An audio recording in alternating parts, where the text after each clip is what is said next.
Hey guys, what's up? This is Shimo here. Now, you guys probably already heard about the new demonic gear of the anti-demon rainbow sets, but pretty much I wanted to try and go a little bit more into it, explain exactly what they are, and then also compare it to Elria in a sense. For I feel like that Elria node is still a pretty good and viable set. It's just that in dungeons where you're gonna have an insane amount of adaptation, this armor right here is really nice because you just get an insane amount of adaptation just by wearing it and eventually upgrading it. So anyway, let's get started with the gear. So as you can see, there's two different ways of crafting it, which you may have known. One of it's by using the full drops of the daily material or drops from the dungeon, which is extremely rare, or you use half of that material and then you use a lot of the material that's used to upgrade each piece, because this piece equipment basically has the similarity of like Void's disc system, where you can keep adding discs to upgrade its stats of it, which again you look at it and goes, wow, this is a lot of stats and it looks pretty strong. But comparing it to Elria node, for example, you can basically think of it kind of similar to the tier effects of it to boost your stats. It gives a little bit more, sure, but it's fairly good. Now, when it comes to which sets I find are probably pretty worth it in a sense, I feel like that 3 to 4 sets are kind of worth it. I'm adding a 4th one just because of PvP purposes, due to the pure stats you can get and stuff like that. The only downside to using it in PvE or PvP is that you can no longer get like those nice skill damage increases, I guess, for now, until we can confirm what exactly the random effects are that you can get on it. But for now, that's pretty much what I'm going off of.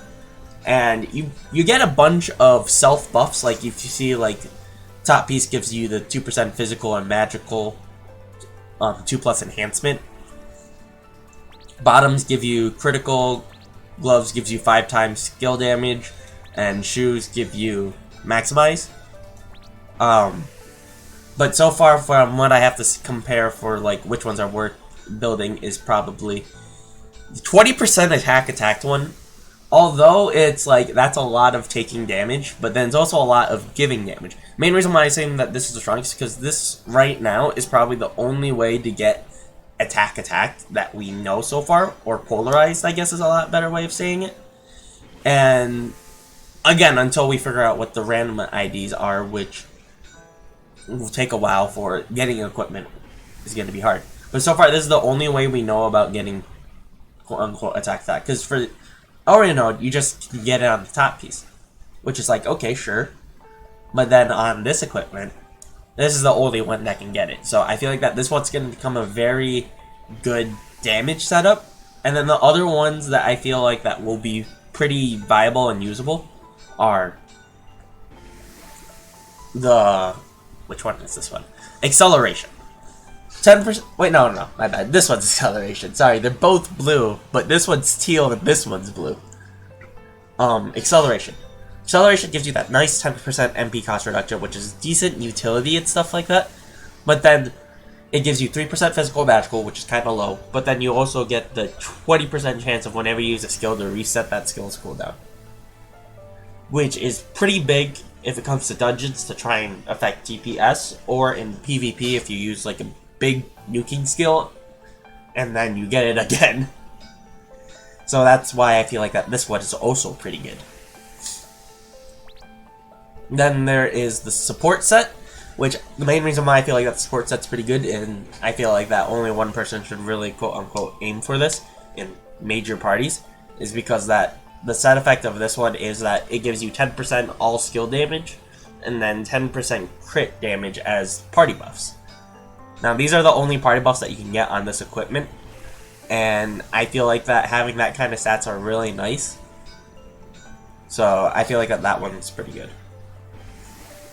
Now, the only thing that I have to say right here is that the PvP gear is very different compared to any other gear. They get different enhancement effects, and even the bottom is different. Only the bottom.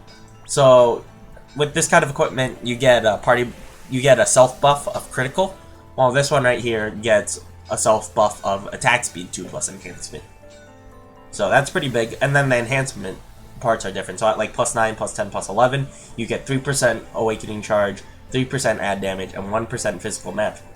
On this equipment, you get 3% awakening charge, 3% boss damage, I want to say, and 1% adaptation.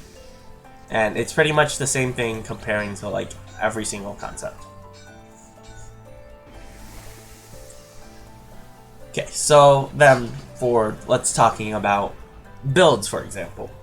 So I told you the sets that I feel like are actually pretty good. The main reason why I don't like the other ones is because physical, magical, and all skill damage. This is basically just an area node set effect without the skill stacking and without adaptation, along with MP cost reduction. So I feel like that this one's not really as worth it when it comes to damage. The Amplify one, you can make some sort of like interesting tricks with it. So like for example, you can go 2-piece on this and then 2-piece on something else, just so therefore the MP cost reduction, MP cost isn't so high. Because pretty much you just get an insane amount of physical and magical. But if you already have a bunch of things altering your physical and magical, like Sinister Intent, Corrupted Area node, all that stuff, it's not really that worth going for it to just build up that much, which is why you want to go for another damage multiplier, which is why I recommended the attack in the first place. So pretty much I feel like that Balance and Amplify are just not that good of a set. And then for PvP, this set is just pretty good if you don't want to go for the one skill stacking kind of concept. Which personally I really don't do that much, so I would just rely on my own performance. So that's maybe something that I would work for in the future. But yeah.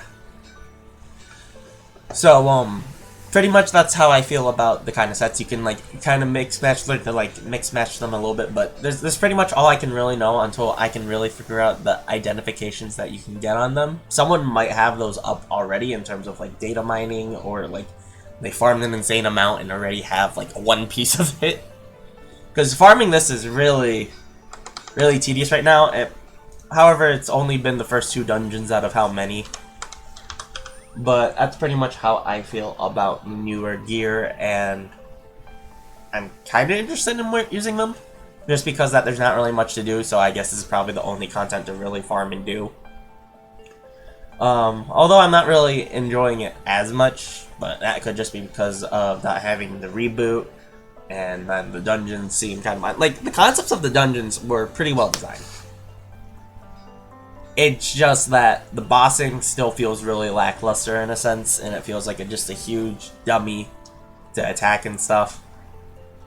But yeah, anyway, I'll see you guys later, and I hate jump pads.